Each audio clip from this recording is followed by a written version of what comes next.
Good afternoon, everyone, and welcome to the 11th episode of LiNK On, your number one show about living and working in Japan with LiNK Japan Careers. I'm Brian. I'm Michelle. I'm Reese. And let's get on with the show. What drama awaits us? What drama awaits us today? Let's get on with the show. First up that I have here is a very interesting article about Japan, well, actually about the world. And there's a ranking of the most dangerous countries in the world in 2019. Well, I think that you could expect at the top would be some countries that you see in the news having some very unfortunate conflicts, right? And then you go down the list and so on, and you get to some other places you think are not so bad, right? And some others in Asia. Let's look at some of those. Vietnam, also very popular for English teaching these days. That's 107 ranking. That's all right. And let's see here. Going down from there. Where else also famous? Taiwan, 128. Well, that's very safe. And some others here.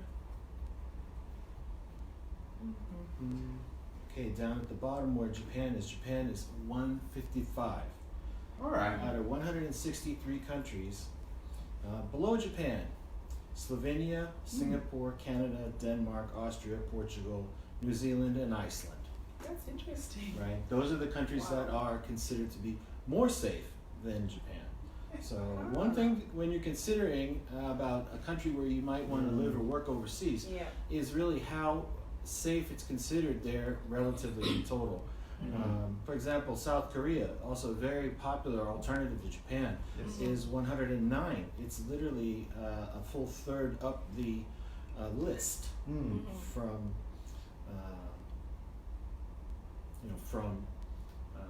Japan. Interesting enough, I'm from America, and the United States of America is ranked 36th. Whoa. Right, so not exactly so safe. Where's Australia? Where's Australia? Just around the United States at number 30, the Philippines, and interesting enough, 37, South Africa. Wow. I did not think of those being so close, but let's find Australia. Yeah. Do I want to know? Do you? Australia, 151. Okay. That's So good. very close to Japan, actually, just 5 positions above Japan. Right? Okay. Very safe. Everything. The only things in Australia that are dangerous are the spiders. Yes, we do have a lot of dangerous spiders. Spiders and the snakes sharks. And sharks. Right? And crocodiles. So crocodiles. Crocodiles. Yep. How about Zimbabwe? I'm actually curious. Let's now. find out. Michelle, Zimbabwe. Probably. Here. Zimbabwe, 32. Oh my God. So just above.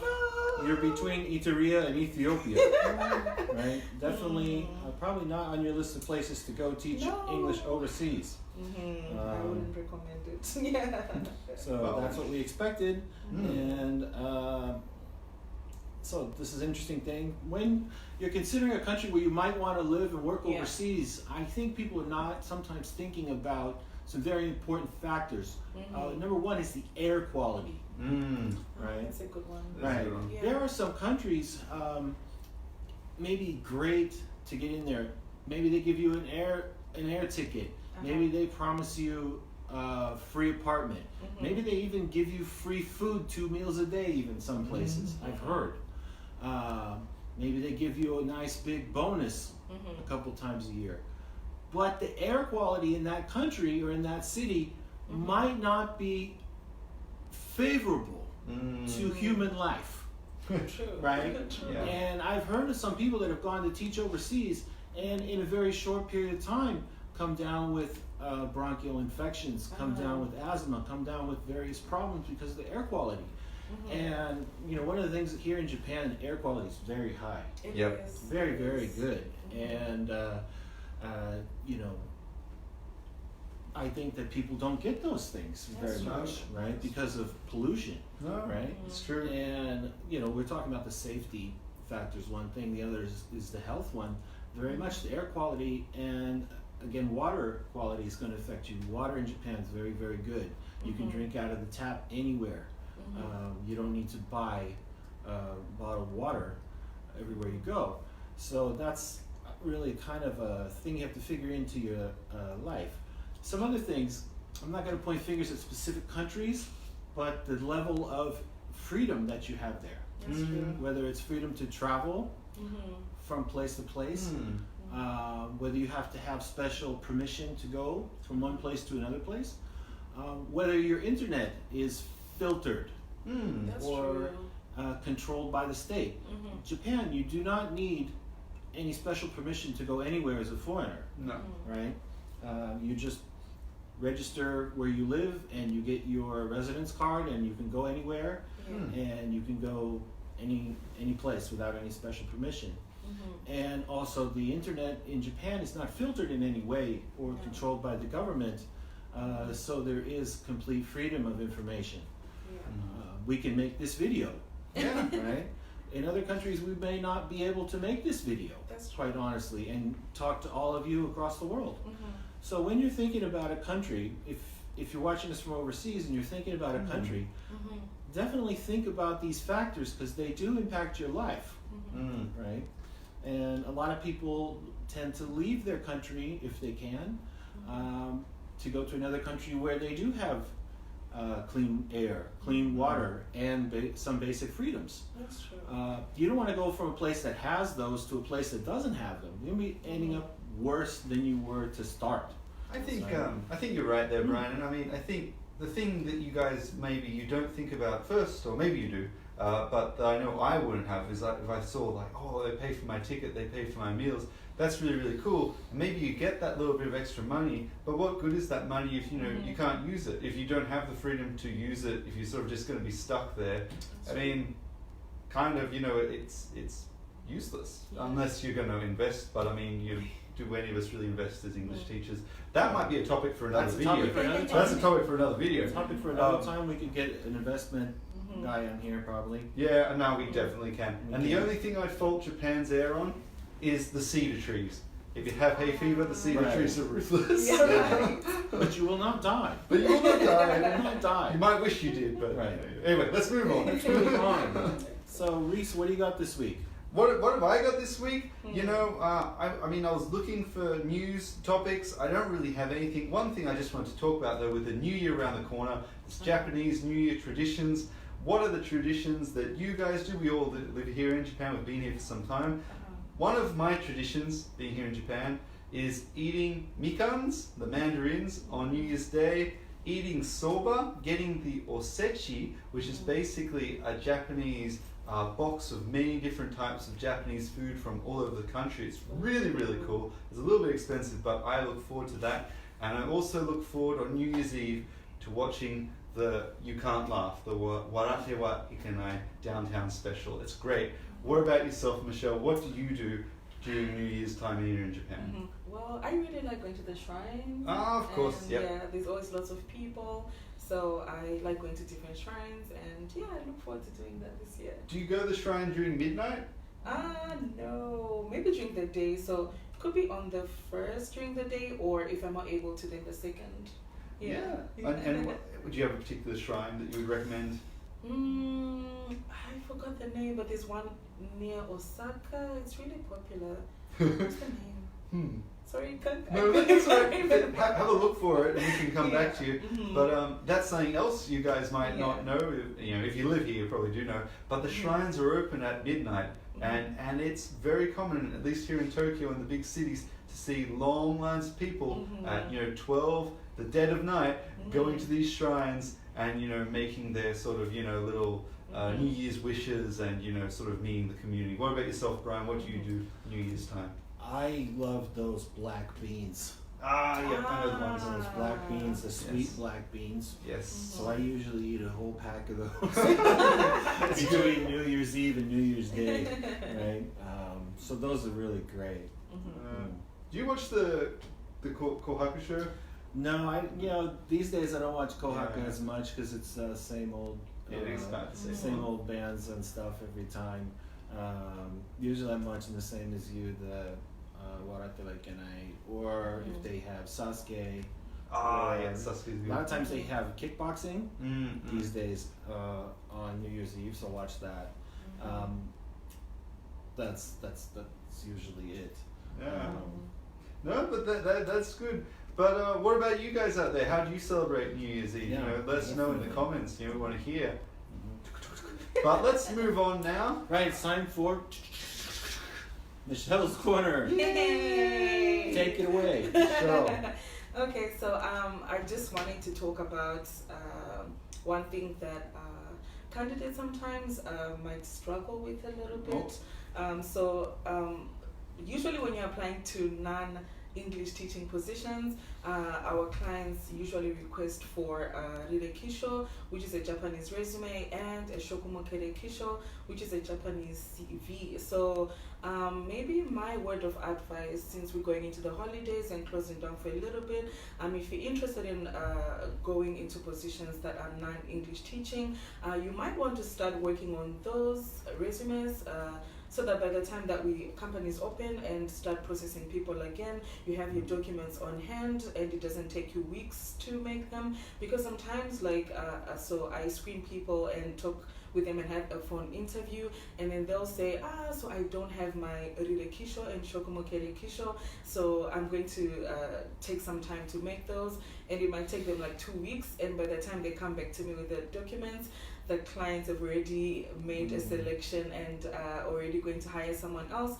So I would say please start working on your Japanese resume and Japanese CV, so that when you do apply to positions and they ask you for those, you literally have them on hand, and we literally can just process you much faster, because you have to keep in mind that there are other candidates as well applying to the positions, so it's just not you. So the longer the time you take in making those documents, then also you have to keep in mind that clients are also interviewing other people, looking at other resumes. So yeah, that would be my piece of advice. So since we're going to the holidays, please use that some of the time to get together your documents.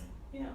So early bird gets the worm. Right. Yeah, so if you're late, I'm sorry. Yeah. Preparation very important. It is. It really is. So you might want to use some of your holiday time to get together your documents, and especially if you have Japanese friends, they can really help you with that as well. I remember when I joined LiNK Japan Careers, I literally had I had my friend who helped me out in translating my English resume to a Japanese resume. So please use your friends for that as well. And yeah, that's all for today. Yay! Right, Thanks, yay. Michelle. Thanks, Michelle. Welcome. So now we're going to go to the job board. You can check out all of our jobs on our website at linkjapancareers.net. Also make sure that you check us out on Twitter, Link Japan Jobs, Facebook, where you're watching us right now, also Pinterest, Instagram, and LinkedIn. So go by our other sites and our other properties and subscribe, like them, share them with your friends, right? And so what we have open, first let's take a look at Interac positions, right? And okay, we have Interac positions open for Interac North, and we've got some coming up in there, and we've got some also in the Nagoya area still. We have that one we talked about last week, and we have a lot of them in the Tochigi and Ibaragi areas. Now, these ones in Tochigi and Ibaragi areas, some of them are very natural areas, some of them are kind of just regular towns. If you are interested in those, very close to Tokyo, an hour, 2 hours at the most from downtown Tokyo. A lot of these places are served by buses which are 1,000 to 2,000 yen each way. So you can get on a bus, it's an easy way to go, you don't have to pay for parking or anything, and in an hour you can be in Tokyo Station, right? And that's very, very convenient. And those buses are typically running every day, all day. And so I've got some open positions here. Places like Moria. Moria is a great place on the Tsukuba Express line. Yeah. You can be in Akihabara in an hour, right? Also Shimotsuma, Ryugasaki, Tochigi, Chikusei, other Tochigi, and also Imizu, Yamanashi, and Toyama. We'll have a seminar coming up in Toyama next year, right? So if you're in the Toyama area, stay tuned for that. Going south from there, some places in Tokyo, Ota, Suginami, Hachioji, Inagi, and Kanagawa, Odawara, Ayase, and Shiga, Komaki, Akashi, and Sakai, so various places in the Kansai and Shuo region. West, looking at Fukuoka, Hiroshima, maybe also, what was that? Okayama's also? Yeah, Okayama's looking like it's going to be a thing. They're going to be there, yeah. Yeah. So we have lots of positions. North, Central, South, West, wherever you want to go. We're probably going to have it. So definitely come by our site, linkjapancareers.net, and make an application. Yeah. Some other jobs we have open. You can see on the job board at linkjapancareers.net. We will find these ones, a lot of hotel jobs. Guys, we have these hotel jobs in Tokyo, in Kyoto, in other places. We have traditional style hotels, we have modern hotels, we have big international hotels, front desk, manager, different positions. One hotel we're working with, 4 non-Japanese people there became managers after 18 months. Yeah. Right? These are big places you can go to and get in, and you work hard. You're going to go up in the structure. You're going to go up and have more pay, more responsibilities, more opportunity. These are the kind of jobs we want to get for you guys. So come on over to our site and make an application for them. Yeah, at linkjapancareers.net. Right. And also, we're going to be sending out a survey soon, guys, that's going to ask you about what type of jobs you would like to apply for, because we want to hear from you. What you want. So look out for that. That'll probably be on our Facebook, I'd say, Brian. Yeah, probably. Yeah, probably. Yeah. We got IT positions, tech positions, engineer, developer. Many different kinds of IT positions, programmer, those type of things. If you're an IT person, we have that kind of stuff. What else do we have? Hierarchy switch. We have a position in Nagano, teaching at one of their schools. Yeah, in Suwa. In Suwa. Yeah. If you're in the Suwa area, let us know. We have a position for you. Secretary to the CEO of the legal office. Secretarial experience, working with international law. Great position. Also in that same place, business development position there. Education manager, we have those positions. We have on-site facility managers. We have HR positions, corporate planning, marketing, human resources, metal worker, welder. Yep, still have that job? We still have that job, yeah. International school instructors. We have every type of position on here, really. We have so many things. Okinawa, you want to work in Okinawa? We got a position for that. Want to work in a traditional Japanese hotel? We have a position for that. We have Interac jobs. We have hierarchy switch. We have everything. And if you don't know what you want to do, come to our site and hit the register button at the top right. And just make a registration in there and we'll find a job for you. And when one comes up, you'll be at the top of the list, right? That's the best thing you could do. Come to our site, Link Japan Careers, hit register, right? And fill out your profile, right? And we will definitely get something that might be perfect for you, and we'll call you up and talk to you about it. And if you like it, you can get the job, right? Yep. So that's all we've got for today. Thank you very much, and we will see you again next week. See you guys. Bye-bye.